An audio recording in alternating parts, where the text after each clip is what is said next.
独特の呼吸を用い、力強さとしなやかさを兼ね備えた剛柔流空手。緻密な鍛錬と実践的な技法を特徴とし、日本四大空手流派の一つに数えられています。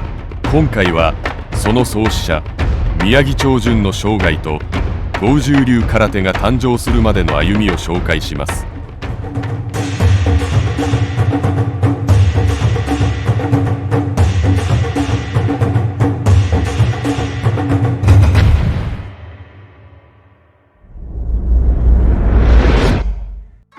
宮城長純は沖縄県那覇市東町の裕福な商家に生まれましたが、5歳の時に父を亡くし、叔父の養子として本家を継ぐ立場となります。宮城家は裕福な資産家であり、そのため宮城は生活に不自由することなく、空手の研究に専念することができたといいます。宮城は11歳で荒垣流行に師事し、その後14歳になると那覇での大家比嘉女官僚の門下に入ります。師の比嘉女は家族と疎遠であったことから、厳しい修行の傍ら宮城を中心とする弟子たちが比嘉女の身の回りの世話までも引き受けるようになったといいます。1915年27歳になった宮城はさらなる研鑽を求めて中国福州へ渡り、現地の武術研究に没頭します。しかしその最中、師である比嘉女が逝去したとの知らせが届き、急遽帰国。身寄りのなかった比嘉女のため、葬儀の一切を宮城が取り仕切ったといいます。2年後、宮城は再び福州を訪れ、現地の武術を学び、その技術や思想に触れます。多くの収穫を得て帰国した宮城は、那覇での基本型である三鎮を保管する方として、沖縄に伝わった武術書武備誌に記された6機種をもとに天正の基本型を考案します。その後、自宅で那覇での指導を始めますが、その稽古は師である比嘉女官僚の教えを受け継ぐ極めて過酷なものであり、厳しさに耐えきれず道場を去る者も少なくなかったといいます。宮城は弟子に対して厳しい修行を課す一方、自らも空手の探求に貪欲であり、首里đệの重鎮糸須安公のもとを訪ねて指導を請うたこともあったといいます。その際、糸須から「君はすでに上達の域に達しているので、私が教える必要はない」と告げられましたが、それでも宮城は足を運び続け、糸須との交流を通して空手の研究を重ねていったといいます。1927年、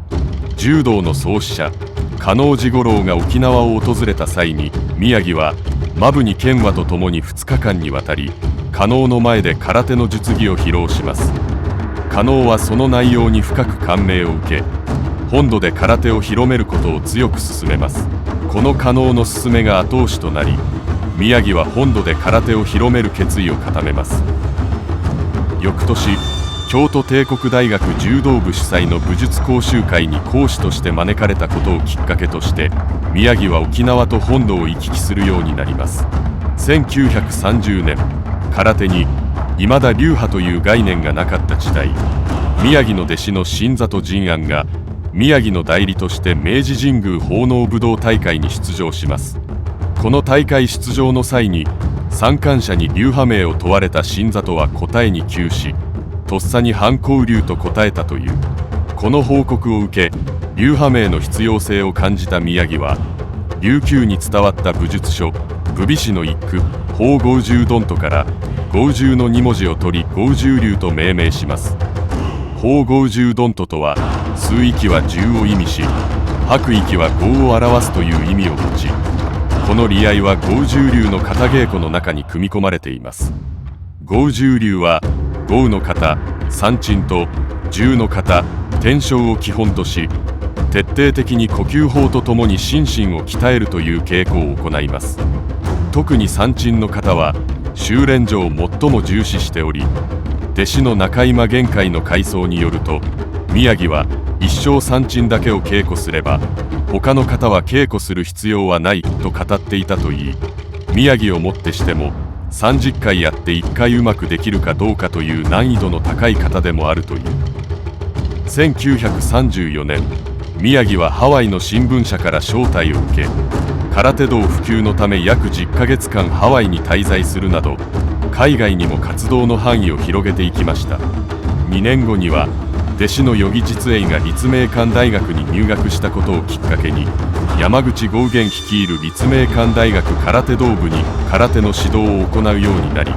宮城は2ヶ月ごとに沖縄から上京しては稽古をつけていたといいます。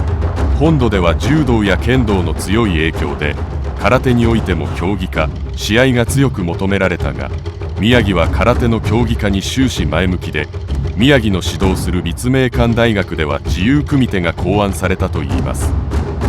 こうした宮城の活動は当時の武道界でも高く評価され、大日本武徳会から公式に称号を授与されるなど、空手の社会的地位向上にも寄与しました。1938年には同志社大学や京都帝国大学、沖縄県師範学校で空手の指導を開始し、2年後には那覇商業専門学校の空手部師範も務めるなど、沖縄と本土の両方で空手の普及活動に奔走します。このような沖縄と本土を頻繁に行き来する日々は、本土で戦火が激しさを増す1942年まで続いたといいます。このように宮城は沖縄と本土を異例の頻度で往復しながら空手の普及に力を注ぎましたが、それでも沖縄を拠点とし続けたのは本家の養子であり家長という立場から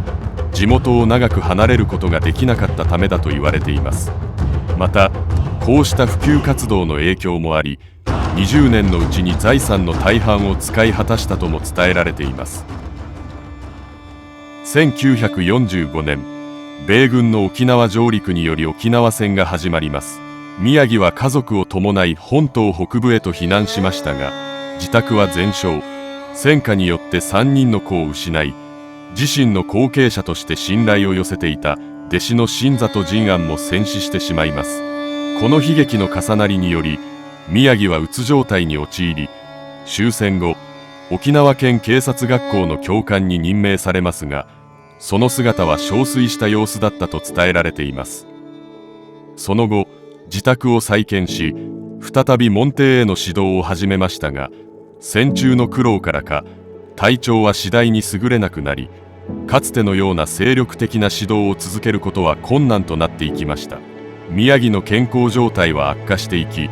1953年、65歳という若さでこの世を去ります。弟子に厳しい修行を課した宮城でしたが、その人物像は謙虚で人情味にあふれ、稽古が終われば何時間も弟子たちと語り合い、心を通わせていたと伝えられています。そして宮城は空手の境地ともいえる以下のような言葉を残しています。人に打たれず、人打たず、事なきをもととするなり。この一言に込められた宮城の精神は、今もなお剛柔流をはじめとする空手界に生き続け、弟子たちや後進の武道家たちの指針となっています。宮城の生涯は空手を通して人としての道を示した生涯でもあったのです。